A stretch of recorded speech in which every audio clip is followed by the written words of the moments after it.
sun is setting a little earlier. Leaves are starting to fall. And we're seeking stories for our annual Tales of Terror episode. That's right, we're chasing them down. If you have a tale that will send us running to buy a brighter headlamp or out of the woods entirely, please send it in. You can use the submission form on our website, dirtbagdiaries.com, under the tab Write for Us. We'll put a link in the show notes. We need your spooky tale by September 30th, or else. Stay tuned after the episode to hear our latest edition of And Then What? For 18 years, the Diaries has been in the business of getting you out there, doing what you love with the people you love, pushing you to maybe see a different way or a different path through life, and realizing that others have done this before. We know when we tell stories about people doing hard things, chasing dreams, working for their communities, and being curious, it begets more of that. It's infectious. Good things can happen. Right now, we're doing that with the show. We need you to keep this project going. That's the reality of the modern internet. To keep inspiration alive and the thoughtful stories and the laughter going. Some of you have come forward and stepped up and joined the Diaries Plus, but we need more of you. We need a bigger community saying this kind of project matters in this world. Diaries Plus is the tool that we make that happen with. So please consider becoming a member of Diaries Plus. There's a link in the show notes. You become a part of something. You become part of the inspiration, part of the creativity and the community, and we thank you for that.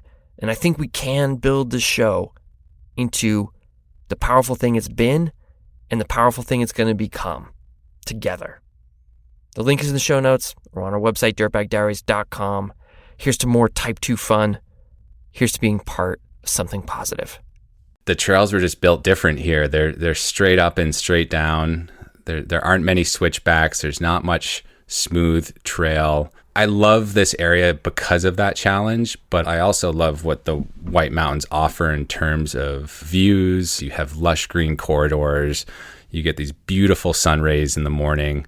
You've got just these crazy gradients of blue when you're looking through the different mountain ranges.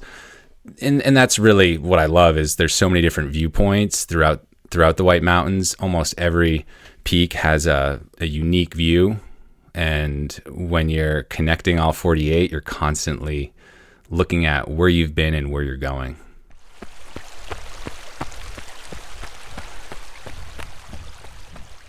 Hey everyone, welcome. So I'm just going to say it. All of us on the West Coast are adventure snobs. We think we're tough.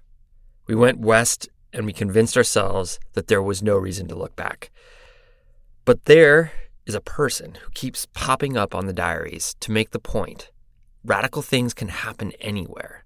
And some of the best, coolest outdoor ideas are emanating out of the East Coast. Andrew Drummond is the owner of White Mountain Ski Company. He's also the sinister idea man behind The Last Skier Standing and Bubba's Backyard Ultra. And he's back, but this time to bring us a good, bad about his most recent adventure. If you live in New England, chances are you've heard of the 4,000 footers. New Hampshire's 48 mountains, 4,000 feet and bigger. Yes, Colorado has the 14ers, but New Hampshire's White Mountains are mighty in their own right. Rocky, straight up, difficult hiking, where moving fast is hard. And while most people take years to slowly chip away at this list, this summer, Andrew decided to eat the whole enchilada in one sitting, the White Mountain Direttissima. In just a little under 5 days, Andrew set a new FKT on this route after first completing it in 2016. It's 85,000 feet of elevation gain, 230 miles of travel, and Andrew lost 8 pounds over 5 days. So, it's going to be pretty burly. I'm Fitz Call. This is Good, Bad. You're listening to the Dirtbag Diaries.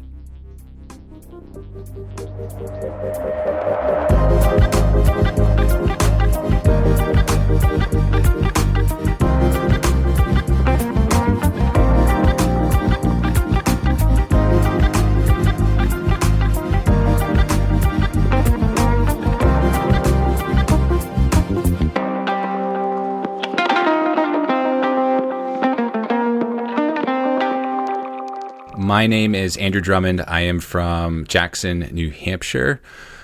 I am a backcountry skier, a trail runner, and a specialty shop owner, White Mountain Ski Company, where I wear a lot of hats. I'm a coffee roaster, I'm a barista, and a photographer, content creator, you name it. But I just love to spend as much time as possible in the mountains.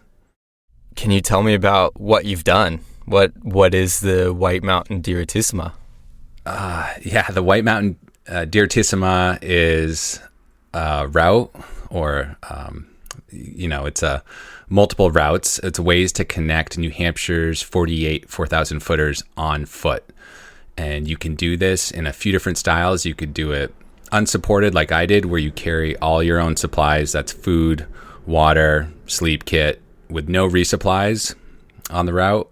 You can get water from some of the huts, but really the style of it is you bring what you need start to finish. And it comes from a long history dating back into the 60s or 70s, where the style that it was done by Hank Folsom was, he got picked up several times. He did it as a through hike. And I think that's what's unique about it, is you do it in the style that appeals to you. And the way I did it and I look at it is I really appreciate the unsupported style, because it's really like nothing else. It's a giant puzzle, and it's really fascinating to see how you can really link up all those peaks, which routes you take, what you bring. And that's what really appealed to me. The stats are a little all over the place, but in general, you're looking at somewhere between 220 miles upwards of 240 miles. And the elevation gain is somewhere between, say, 70,000 feet. And I just recently did it, and my watch calculated around, 85,000 feet. Numbers are deceiving. The terrain here in the White Mountains is relentless, and it's one of those things you almost need to experience to really comprehend. Can you give a little bit more background on who started this, why it started, and then dive into what it means to the community and why is it special for that region?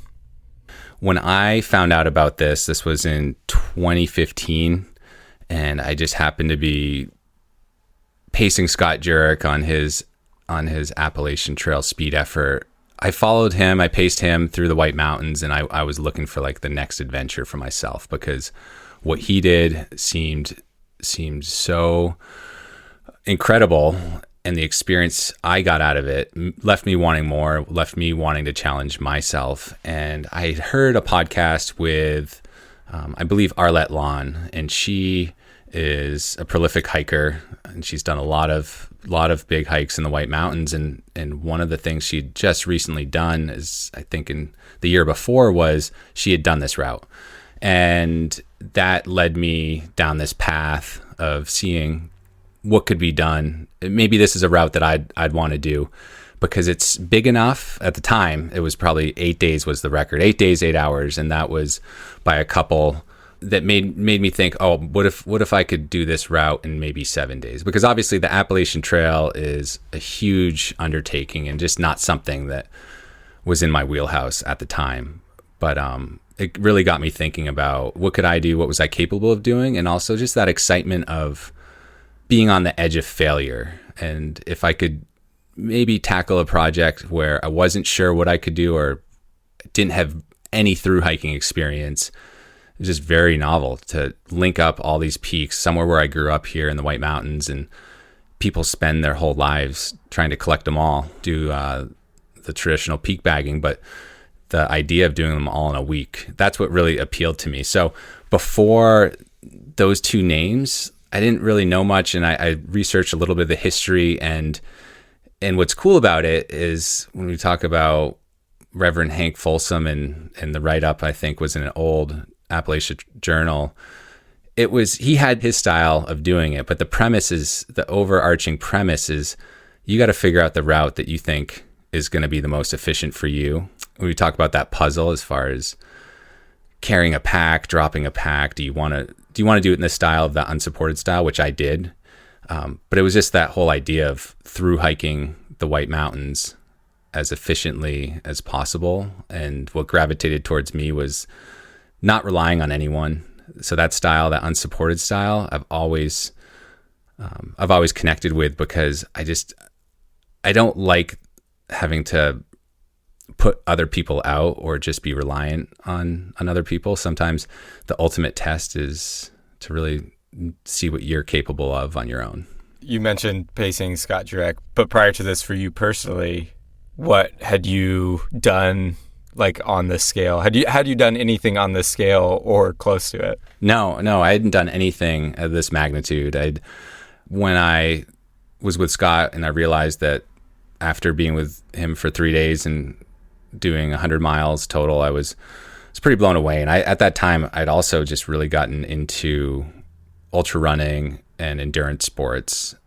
I'd been training for a 50 miler that I was going to do in September as my first ultra of 2015. And I'd been doing some other, I've been getting into running and trail running and especially backcountry skiing, but nothing like this. I hadn't done many overnights on the trail. I grew up camping at a summer camp. We did we hiked a bunch. We do overnights, three-day trips, but it was just such a different style. And as trail culture evolves, so is your mind frame on how you approach what's possible. So when I was a kid, doing a presidential traverse was a goal. You try to do it in the daylight. You try to do it in under, say, 12 hours.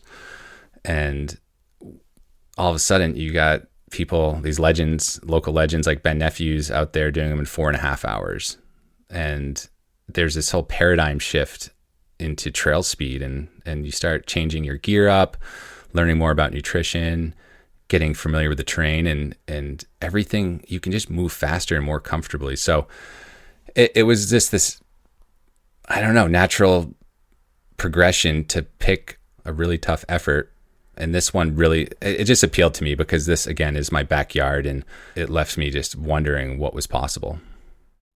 You mentioned wanting to do it alone, unsupported, and that you thought that not having to bring anybody out there, I don't want to put words in your mouth, but like maybe the purest way of approaching it, or just what resonated with you the most. Do you think that doing these big pushes solo or unsupported adds to the experience, or do you think that there's a trade-off, or do you think that maybe it takes away? Yeah, the irony of that mentality was that I did invite a lot of people out to join me the first go around. So I did this route in 2016, and the way I looked at it was, how can I share this experience with as many people as possible? And the whole FKT scene hadn't really developed yet beyond some of the classic routes, and the FKT website was nothing like it is now, as far as especially the guidelines. And so I did it in that the style of carrying all my own supplies and not using outside help as far as food and gear failures or re-upping gear. But I did it in a style that I wanted to share with the community, and that was inviting people to come out with me. So yes, there was support in terms of having people on trail with me, but the core of it, and what I think makes it so challenging, is really just bringing all your own food, all that weight, and not resupplying.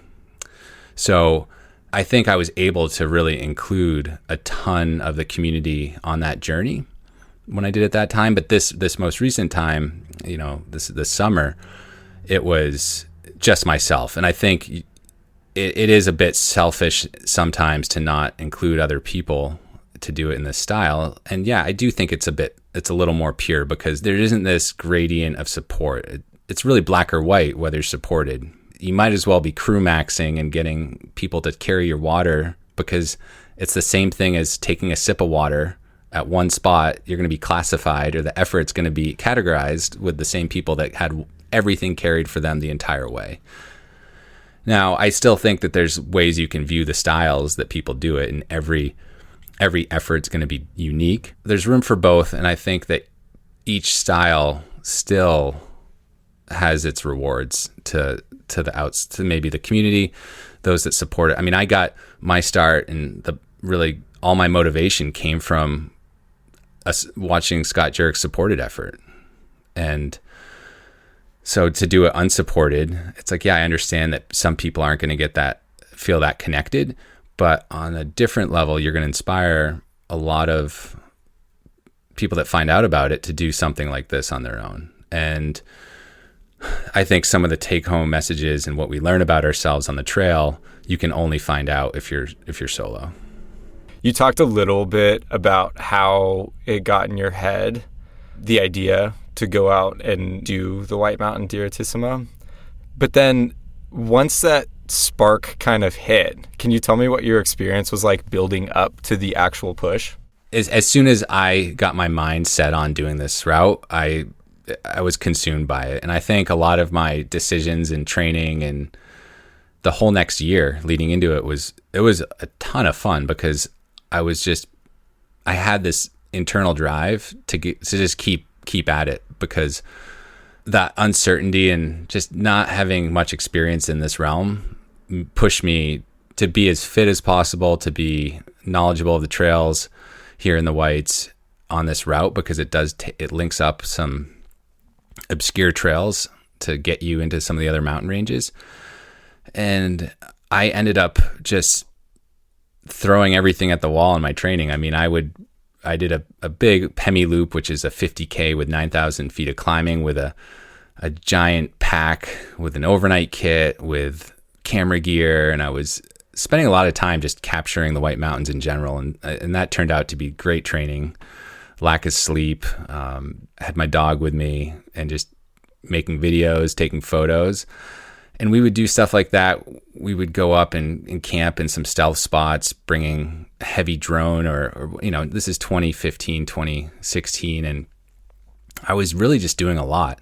And it's that feedback loop that keeps you sometimes going out to the mountains and doing hard things, where you get this reward of capturing some of the beauty, and it makes you want to go out again when people really appreciate it. Because I've always felt that the White Mountains have been, and Northeast in general, have been underrepresented in the outdoor industry. And so my goal in 2015, 16, 17 was really just to showcase the beauty that you could find right here in New Hampshire. And I've always said our user group, which is Boston, Massachusetts, New York, it's Portland, Maine, these dense cities with a really big population of outdoor enthusiasts, to show them that, hey, you can do this in your backyard. This is all right here for the taking.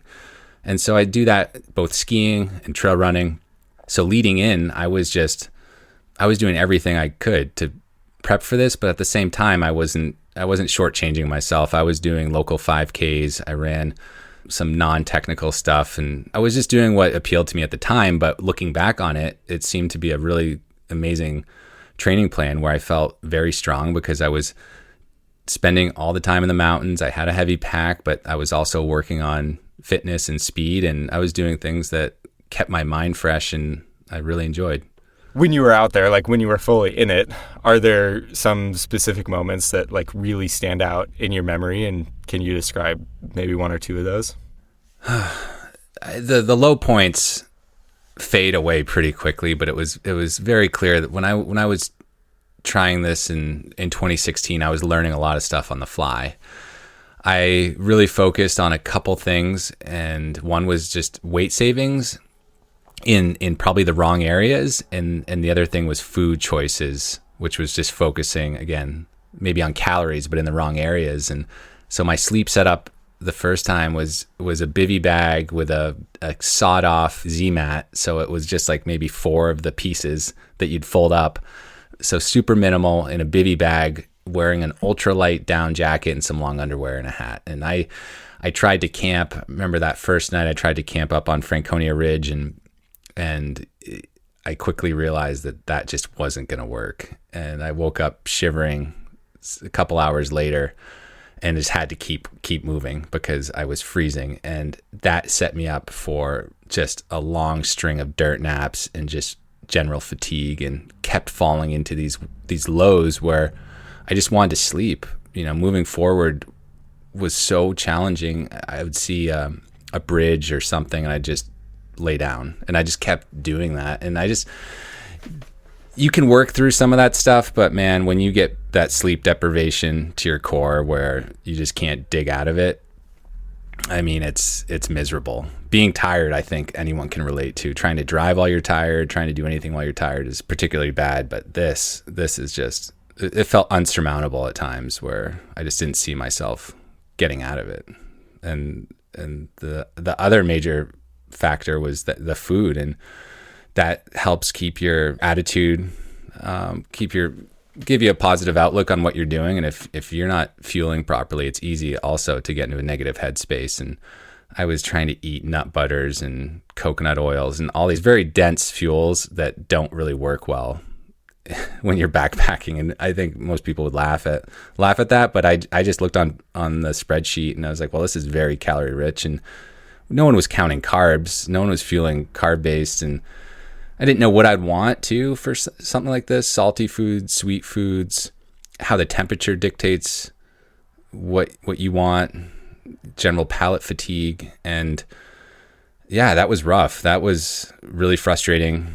I mean, I'm also bringing 8 days of food, and each day is over 2 pounds. So that's just an absurd amount of food to bring for what I was doing and for the time that I finished in. So there's a lot of rough parts just on knowing how this experience should go. And it showed lack of experience. That was super difficult the first time. Second time, I think it gets, you apply everything you've learned in the previous years.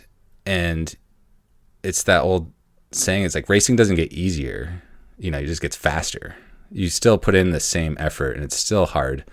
You still deal with a lot of the same stuff. You have sleep deprivation, you have blisters, you have these lows. You'll always encounter some obstacles, and I mean, that's what makes it so powerful, but it's also what creates a lot of anxiety. And I almost quit going up the first mountain because I slipped so hard. I landed on my tailbone, and it just sent a jolt of pain throughout my spine and triggered some other muscle spasms. And I was like, I don't need to force this. I can call up my partner, Hillary. She can come back, pick me up, and we can restart this.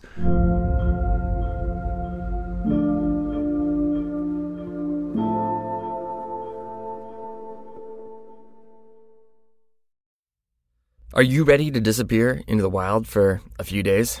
I sure am. Always. Kuwait's new deck rooftop platform rack turns your vehicle into a mobile base camp, ready for bikes, cargo boxes, rooftop tents, and everything else you need for a weekend. Built from burly aluminum and steel, the deck handles up to 300 pounds of gear, and the integrated T-channels let you mount just about anything, from kayaks to recovery boards. The deck installs easily, rides quietly, and gives you additional storage space for gear to keep you outside longer. If you're like me, you don't have to pack like Tetris anymore. Make your vehicle's roof your launch pad for adventure. Visit Kuwait.com to learn more. Kuwait, because you love your gear. So Washington State, where we live, has one of the most incredible state park systems in the country, full stop. Every year we pull out the atlas, we take a look at where we could go, and we pick a new place. One year, it was Lake Curlew State Park out by Republic. There was incredible mountain biking around there. And the lake right there was where I taught my kids to fish. It's rad. The Washington Discover Pass is your key to accessing Washington State Parks, recreation sites, natural areas, and more. When you purchase a Discover Pass, you aren't just buying a parking pass. You're helping care for public lands. You directly support conservation and recreation opportunities. You're keeping bathrooms open and trails maintained. You're caring for forests and protecting seashores. And the Discover Pass helps us protect and enjoy them together. So if you're out of state, come visit. Check out the system. Buy the pass. And if you're here, buy the pass, because it helps us enjoy these places and keep them open. Get your Discover Pass at discoverpass.wa.gov. That's discoverpass.wa.gov. The Diaries is supported by Oboz Footwear. Oboz, outside of Bozeman. That's what it means, right? And the company uses the Montana mountains like a giant R&D lab. So whether you're looking for a classic low-profile shoe or a rugged off-trail hiker, Oboz has figured it out by testing it in this rugged landscape. The Bridger Peak is their pinnacle product, engineered for hikers seeking the highest level of protection and stability. The all-leather uppers feature Vibram and Gore-Tex technology for the toughest trails. Or maybe the Highlight is more your style, designed for those who seek a lower profile hiker with all-terrain performance and aim to be on their feet from dusk till dawn. That's kind of my style. The Highlight has a unique blend of recycled and bio-based materials and a range of color options. To find your next pair of footwear, check out obosfootwear.com/lovehiking. Oboz Footwear. Love hiking. Hey, if you're looking for new podcasts to listen to, check out the recent episode from our friends at Points North. Tracy Martin always wanted to do something big, and after her mom died, she knew she couldn't wait anymore, so she set out to do something no one had ever done before: kayak around all the Great Lakes in 1 year. A month in, she capsized in huge waves in Lake Michigan. I'm getting really cold. I'm choking on some water, and I'm like half a mile from shore. I knew if I panicked, I was dead. To hear what happened, listen to The Longest Paddle from Points North, a podcast about the Great Lakes region. Subscribe to Points North wherever you listen to your podcasts.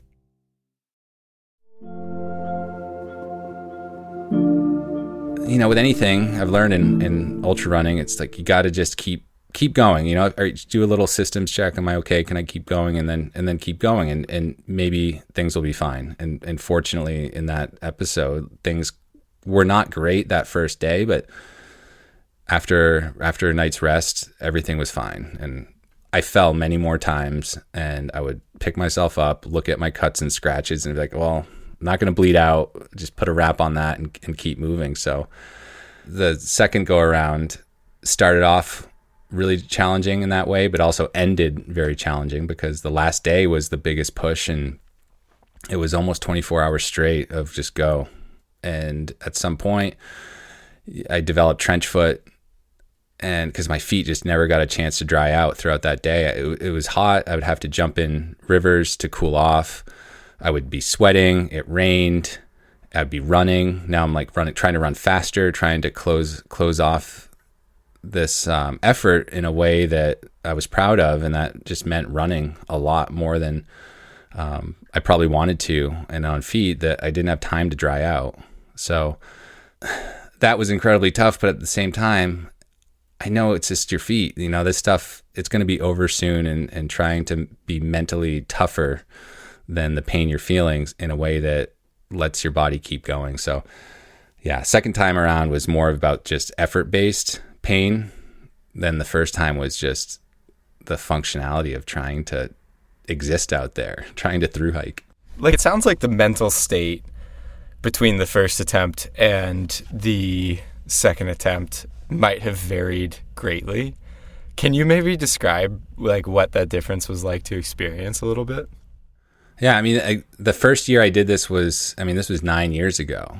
So I have so much more experience to draw upon, and I'm so much more knowledgeable about myself, about these trails, about what to do and maybe what not to do. But I'm still trying some stuff for the very first time out there on the trail. But when you age 9 years, you have other things to worry about. Particularly, I gave this route a shot last summer because it was the first time I wanted to try it again. And I really wanted to try it for myself, and I wanted to see if I could shave off a full day on my effort. And so I went in this attitude of, all right, like you're fit. You might not be as fit as you were 8 years ago, but you certainly have a lot more experience and you're smarter. And I went out and I only finished half of it, and I had to bail because I got really bad tendinitis on the second day that developed to significantly bad pain by the end of the third day. My ankles swelled up, and it was just like I had no idea that was going to be the factor. And it was a bit of a undertraining / getting older thing where I don't think I encountered any of the tendon issues the first go around just because I was younger. Wasn't, again, that I was more fit, but it was just my tendons are way more vulnerable now. Like if I trip and fall and brace myself, like my fingers I'll get little sprains here and there where I never encountered that.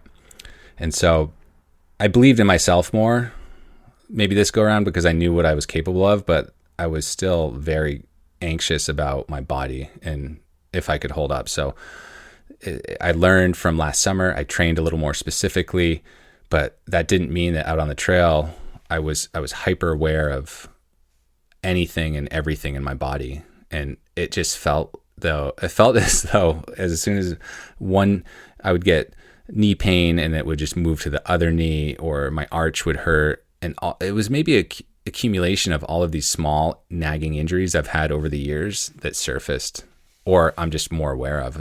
I think a lot of people experience these phantom pains from an injury that they might have had in the past. And I was just praying that none of that stuff would become what I'd call a showstopper and make me bail off. So yeah, I don't know. I think you got to go in mentally and think you can do this.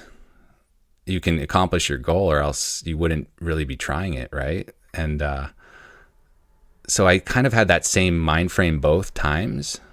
In both times, I had a goal.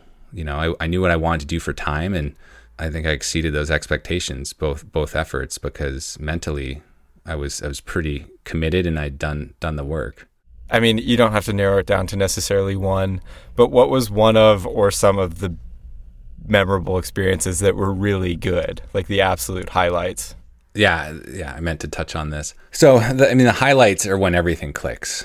When you're not worried about what you're eating, you're not worried about your pace, you kind of, you get consumed by the trail. You're out there and you're flowing. Everything feels good. And this happened when I was on day 3, started up on the Tri-Pyramids, which is a very technical climb. You're on a slab using your hands, and it's really challenging. It's short, but once you top out, it's incredibly flowy, fun trail for the next several 6 miles. And it started to downpour, just absolute rainstorm, everything soaked, but it was cool and refreshing. And I'd spent the previous day in the Pemi wilderness just baking and super hot. It was just so nice to have that rain. You worry about rain because rain can really ruin your whole trip if you're trying to sleep and it's raining on you and your sleep kit gets wet. Like, you're not gonna be able to dry it out. But in this situation, it felt so refreshing and magical. And I'm also out there just by myself. I mean, to be on trail for 45 miles and only see one person that whole time it's wild. I mean, it really is that sense of wilderness, and you get that experience sometimes that you're looking for, where it feels like you're in the right place at the right time. I mean, again, why I love the White Mountains is I think it unlocks a ton of memories for myself. It just feels like one big journal where every trail you're on, you remember something from the past, and it could be good. It could be something really positive. It could be a hardship you went through, some challenging moment on the trail, but it's something where you just forget a lot of these memories until you get back on the trail.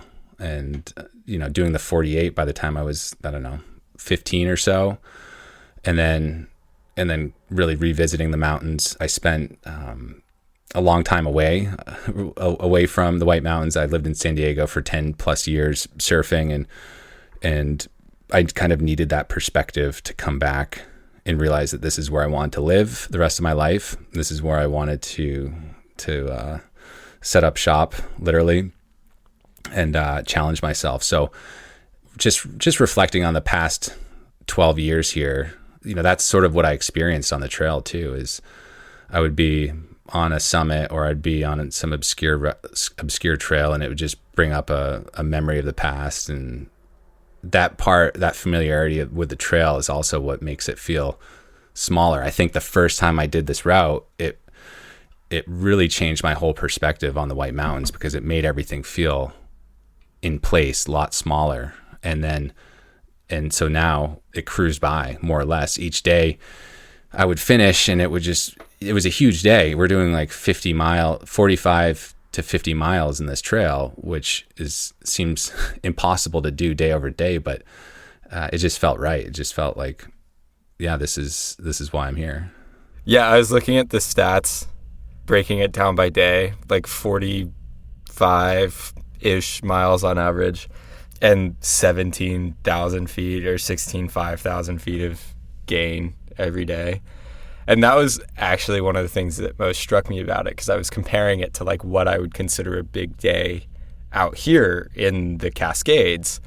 And those numbers just like still blow that away in a lot of sense. I was like, that made me really curious, because I do know some about the White Mountains, but kind of like you said, it's something that's underrepresented. I haven't heard that much about it.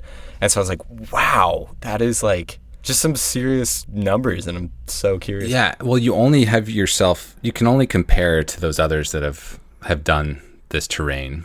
And even the AT is different. A lot of the AT can be better maintained, or some of it honestly not as difficult to some degree.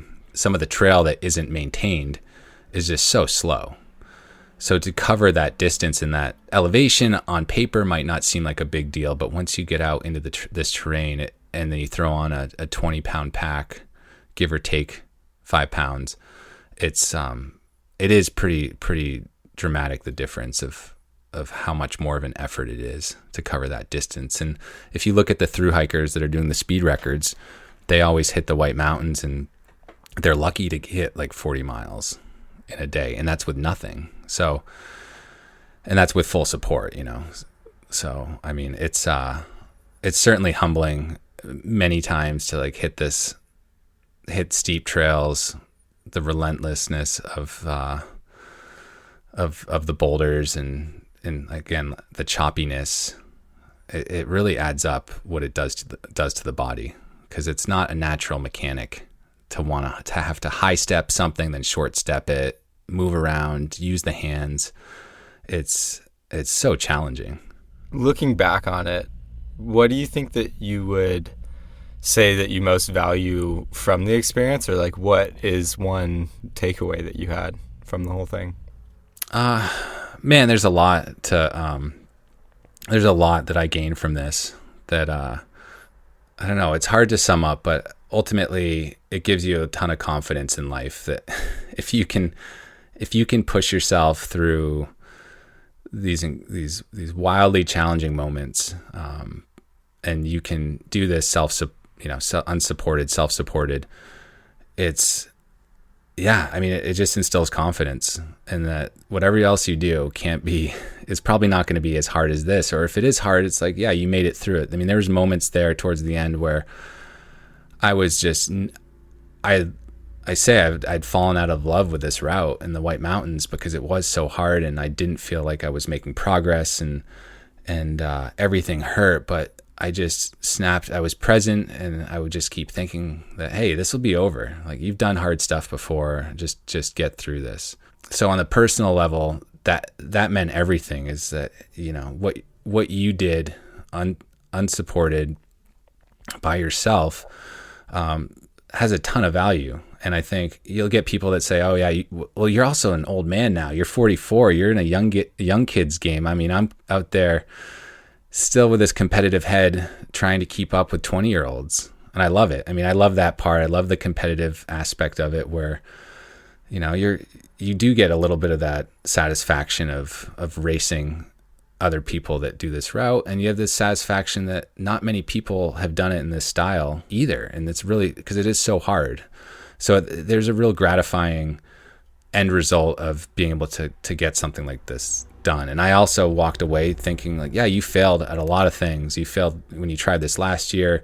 You had a bunch of ultras where you certainly did not nail it. You might have finished them, but this to me just felt like really good closure on something that had buried itself deep in the back of my head, and something that I wholeheartedly wanted to finish, and was able to get it done. And I'd say the second part of it was just the reflection of the community, and how when I did finish it, just the outpouring of gratitude and respect from my peers and other people that I didn't think would really care, to be honest with you, because this is such a niche, obscure thing to do. But I think it's a route of value. I think it's something worth talking about and sharing, and to get that feedback from the community, it means everything. I mean, I'd be lying if it didn't feel good to have that sort of support and feedback.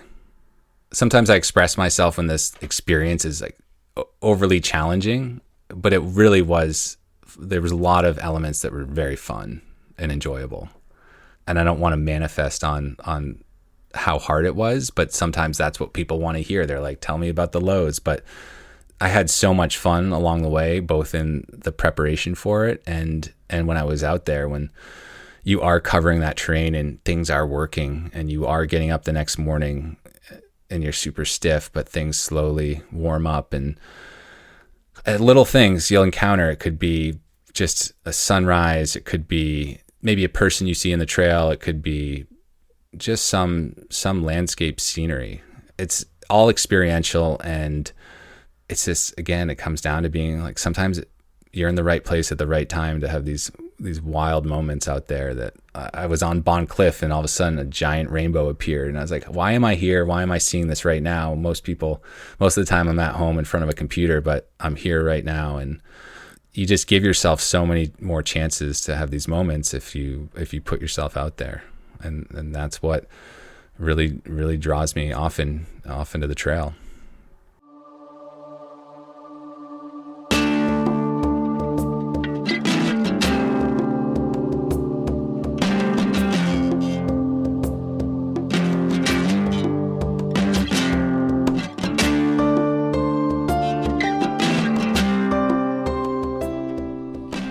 Thank you, Andrew.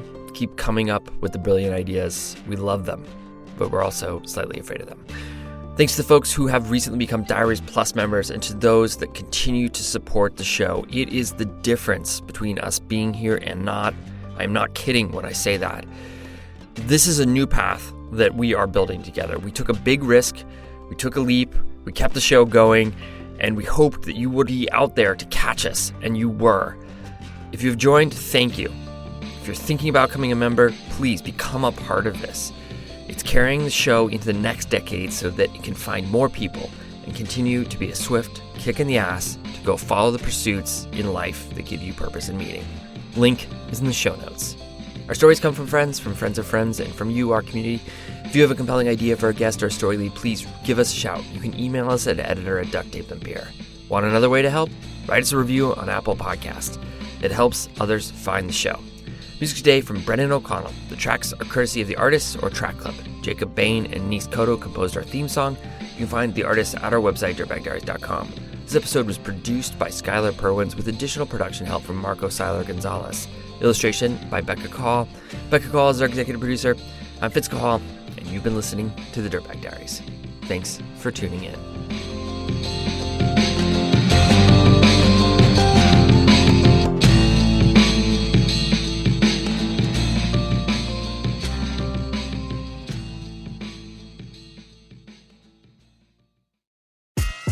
Welcome to And Then What, the segment where we break down the headlines and figure out what the hell's happened since then. National parks. Last February, after sweeping firings, freezing of hiring of seasonal workers, and fork-in-the-road emails, there was an outpouring of bipartisan support for our national parks and the employees. Yet the workforce has still been reduced by about a quarter, despite already being stretched thin. And strong visitation? It continues. What's happened to our national parks after a summer season? How are they faring? Today, Fitz is joined by David Lamfrom, Vice President of Regional Programs at the National Parks Conservation Association.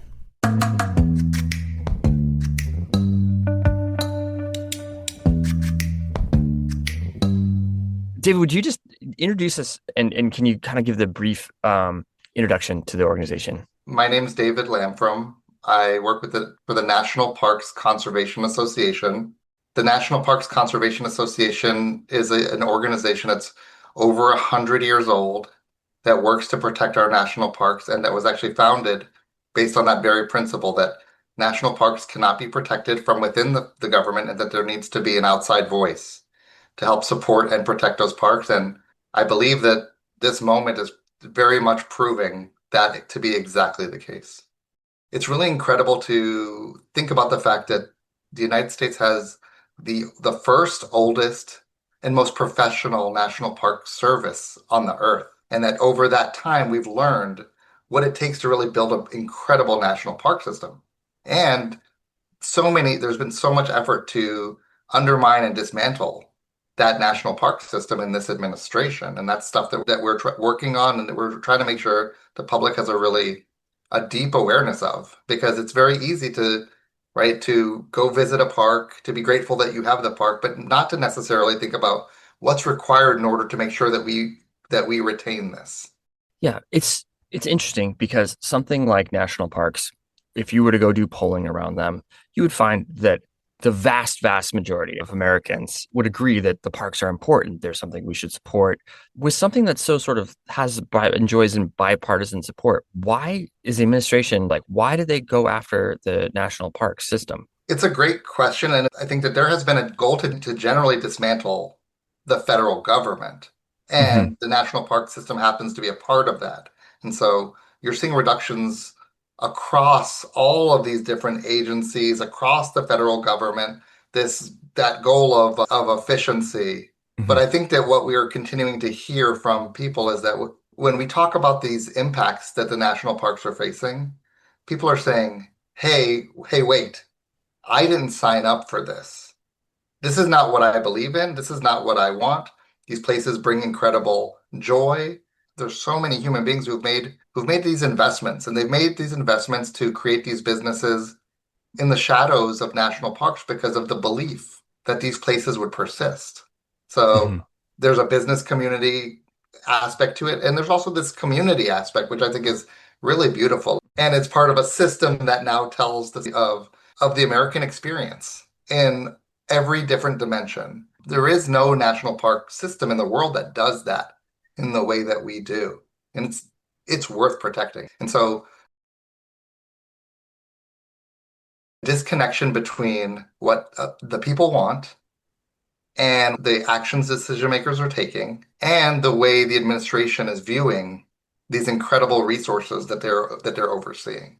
So often in this current state of our world, we have this moment where we get a big headline and there's a lot of discussion. There's a lot of think pieces show up for 1 week. We get this boost of it. And then oftentimes it sort of fades into the background. But really, since those massive Valentine's Day firings and then the sort of reduction in force that have gone down, have the worst case scenarios played out? Because I think there was a lot of concern that there would be overcrowding, that there would be the parks were a mess. How is it actually played out, especially now that we're through 2/3 of the summer? There's a couple of pieces. First thing I want to say is when you think about the National Park Service employees, in many cases, like these NPS employees, they live in incredibly remote places. The federal government provides not just their job, but also their housing, right? So the folks who work for the Park Service, they really, really want to. They really, really believe in it, and they're making these choices that they might only in the most remote places they might only get groceries monthly, right? Their kids might have to go 2 hours to school every day. Like they're making big life choices because they really, really believe in this mission. And I don't ever want folks to forget that Park Service employees are the epitome of public servants. They believe that we should have parks and they want the public to be able to really come to these places and have these transformational experiences. At the beginning of this administration, you felt like you were the most respected public servant. And then to just get beat down and beat down and beat down is really difficult. And, a lot of stuff happened, like permanent staff kept getting fired. I think we've lost something like 24% total. There was a delay in the hiring of seasonal, so there aren't enough humans to do the jobs that need to be done. And it's important to say it's not just that, it's that these are already folks who are doing 2 or 3 jobs before. And for many of these seasonals, they're going to leave at the end of the season.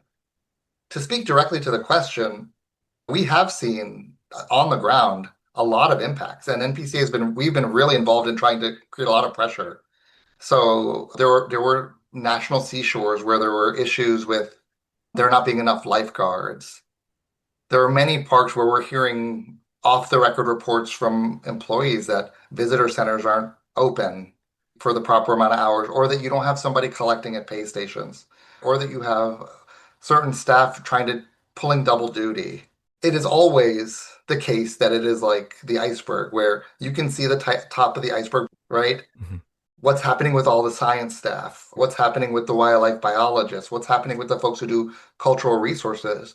What about the folks who are doing the tribal consultation, right? Because the parks have been ordered to stay open, that all the energy and resources are going to just basically like holding a public face.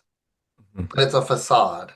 It's Wizard of Oz, right? And right behind the curtain is the fact that you have staff who are beleaguered and they're just doing everything they can to hold it together because they really love and believe in what they're doing. So I always want to give Park Service all the credit, but I also just want to say that the Park Service has not been put in a position where they can honor their basic obligations.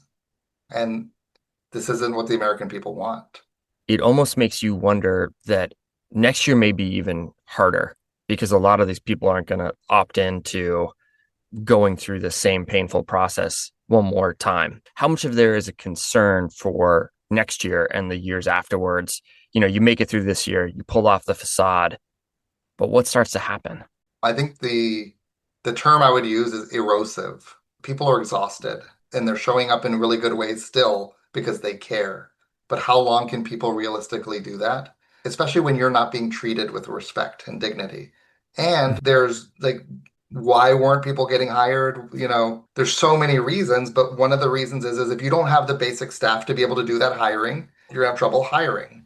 Let's take search and rescue, for example. At most parks, the search and rescue team, there's not a dedicated paid search and rescue team necessarily. It's volunteers from across the Park Service and other volunteers. So if you're out in the field and something goes down, the person who saves your life, you know, it might be that person in HR. Mhm. And so, you know, there's a lot to think about as you think about all of those components, how they all fit together and what the impacts of those things are. Have there been any more anecdotes of just like, oh man, this really is being held together by you know, wire and duct tape and So, like, it's really easy to say, okay, so the visitor center was, you know, had shorter hours. But then when you think about what that actually means, right? People spent all of this time, energy, money. They were hoping to get some advice about how to experience this place. They were looking for some guiding, right? They were looking for some support. That didn't happen. And Mhm. also, like, did they have the chance that, you know, to actually connect in with a ranger or not? Also, just somebody not taking your fee payment. Like, you don't know what trails are open. You don't know what roads are open. You might not even be getting a park map Mhm. at that point, right? It sounds like small things but it's really not. It's fundamental to your ability to really have the type of experience that we hope people have. Mhm. one of the things we always like to do on this segment of the show is say like, what can people do to help? But in this case, like, is there something that an everyday person can do to help sort of stop this erosion or to help support these federal employees that are there, these public servants that are working so hard? What can people do? One thing that we're really, really recommending that people do is we're asking them to talk to their members of Congress. I think people feel a lot of barriers around that. Firstly, people may feel like it's hopeless, or they may feel like their congressperson already agrees with them. Either way, the question that it stands up in my mind is where you Mhm. at on these issues? If you care about these places and you believe in these places, and especially if you live in a community that benefits from these places, where are you at? Right? If you're seeing this agency that matters so much to everybody being beleaguered, where are you at? You know? And I think that that's a reasonable thing to ask. Mhm. And when we talk to members of Congress, they love and care about these places too. And I Yeah. think that part of what they need is like sometimes you have to help people do what they want to do. And Mhm. there's a lot of members of Congress who might want to be a little bit more forward on these issues, and they need their constituents to ask them to be champions. And so that's a great thing to ask. Hey, we want you to be a champion. We want you to be vocal in public. When you have time on the floor, talk about national parks, talk about our communities, talk about what it means to our communities, talk about the jobs that are created in our communities. There's so much people can do. Mhm. In addition to asking them to be champions, they should also say, the National Park Service should not move forward with a reduction in force. What we need to do is to unfreeze hiring, right? We need to make sure that we actually get butts in seats so people can do the good work of protecting these incredible places that we all love.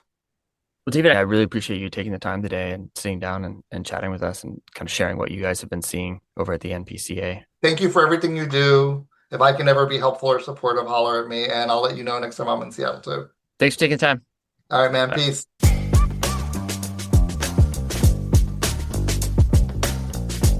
Posting these pieces on our website, dirtbagdiaries.com, in case you want to share. And then what? Thanks to Diaries Plus members for making this reporting possible. Links are on our website and in the recent show notes. Thank you for caring about public lands.